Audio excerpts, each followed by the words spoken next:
আজকে বানালাম পাস্তা। তো পাস্তা বানাবার জন্য দেখো যে যে জিনিসগুলো লাগবে আমি সেগুলো নিয়ে নিয়েছি।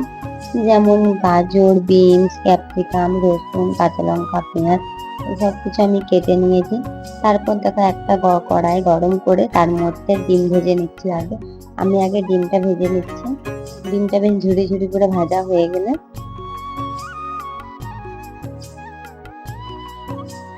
ডিম ভাজা হয়ে গেছে, এরপর আমি বিনস ভেজে নিচ্ছি।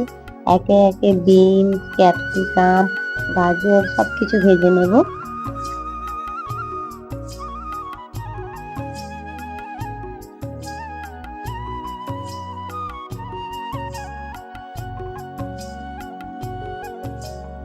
সবজিগুলো সব দেখো ভাজা হয়ে গেছে।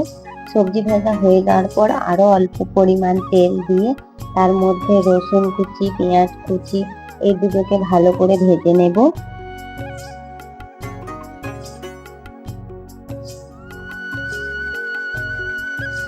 পেঁয়াজ রসুন ভাজা হয়ে যাওয়ার পর এর মধ্যে আমি সব মশলাগুলো দিয়ে নিচ্ছি। কাঁচা লঙ্কা দিয়ে দিয়েছি, ম্যাগি মশলা দিয়েছি, গরম মশলা দিয়েছি, আর অল্প পরিমাণে একটু হলুদ দিয়েছি।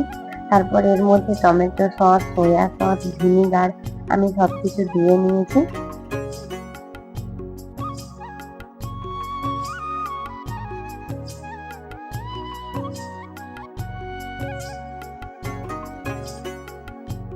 মশলাগুলোকে ভালো করে নেড়ে নেওয়ার পর ওর মধ্যে আমি সব সবজিগুলো দিয়ে দিয়েছি আর ডিমটাও দিয়ে দিয়েছি।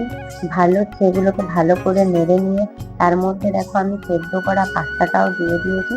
এরপর এটাকে ভালো করে নাড়চাড় করে নিতে হবে আর অল্প পরিমাণ নুনও দিয়ে দিতে হবে। আর এই দেখো আমার পাস্তা বানানো হয়ে গেছে।